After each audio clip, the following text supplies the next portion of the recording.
గులాంగిరి అని ఒక పుస్తకం రాశాడు. తప్పనిసరిగా సాఫ్ట్ కాపీ దొరుకుతుంది, మీరు అందరు చదవండి. 100 పేజీలే ఉంటుంది, అంతకన్నా ఎక్కువే ఉండదు.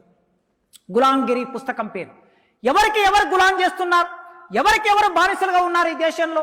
మీరందరూ రావణాసురుడు అనగానే రాక్షసుడు, బకాసురుడు అనగానే మరో రాక్షసుడు, నరకాసురుడు అనగానే ఇంకో రాక్షసుడు, శిపి చక్రవర్తి, బలి చక్రవర్తి, వీళ్ళందరూ రాక్షసుల వంశంలో పుట్టారని మీరందరూ మనం అందరం చదువుకున్నాం ఇప్పటి వరకు. మీరు పూలే పుస్తకం చదివితే ఈ చరిత్ర అంతా వేరే చరిత్ర ఉంటుంది. వీళ్ళు రాక్షసులు కాదు, వీళ్ళు మనుషులు, వీళ్ళు గొప్పవాళ్ళు. కొందరిని హీరోలను చేయడం కోసం కొందరు రాక్షసులుగా ముద్ర వేశాడని గులాంగిరి పుస్తకంలో రాశాడు. అంటే చరిత్ర, ఒక చరిత్ర పైనుంచి చరిత్ర రాసుకుంటూ వస్తే ఈయన ఏం చేశాడు? History from the below. చరిత్ర ఎవరిది అంటే ప్రజలది చరిత్ర, నిజమైన చరిత్ర. చరిత్ర వేటగాడిదే చరిత్ర అయితే వేటగాడు చరిత్ర రాసుకుంటూ పోతే తన ఇష్టం వచ్చినట్టు రాస్తాడు. ఈ దేశంలో వేటగాళ్ళే చరిత్ర రాశారు. నిజమైనటువంటి కుందేళ్ళు, జింకలు, పులులు ఇవన్నీ చరిత్ర రాయలేదు. వేటగాడిది చరిత్ర అయిపోయింది.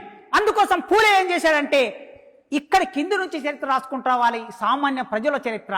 శ్రీశ్రీ రాశాడు కదా, ప్రభు ఎక్కిన పల్లకి కాదోయ్, అది మోసిన బోయీలు ఎవ్వరు, తాజ్ మహల్ నిర్మాణానికి రాళ్ళెత్తిన కూలీలు ఎవ్వరు. కూలీల చరిత్ర ఉందా? షాజహాన్ చరిత్ర చదువుతున్నాం మనం, ముంతాజ్ బేగం చరిత్ర చదువుతున్నాం. ఆర్ట్స్ కాలేజ్ నిర్మాణం అంటే మీరు ఉస్మాన్ అలీ ఖాన్ చరిత్ర చదువుతున్నాం. కానీ ఆర్ట్స్ కాలేజ్ నిర్మాణానికి మన తెలంగాణ ప్రజలు, మన తాత ముత్తాతలు తన రక్త మాంసాలు, అంత పెద్ద పెద్ద రాళ్ళు, బుల్డోజర్ లేని రోజుల్లో, క్రేన్ లేని రోజుల్లో అంత పెద్ద రాళ్ళని ఎట్లా ఎత్తారు, ఆర్ట్స్ కాలేజ్ని ఎట్లా కట్టారంటే ఆశ్చర్యమే అది. కానీ ఆ ప్రజల చరిత్ర లేదు, మేస్త్రీల చరిత్ర లేదు, కూలీల చరిత్ర లేదు.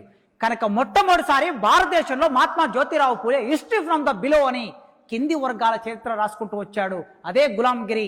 మీరు తప్పనిసరిగా పుస్తకాన్ని చదవండి.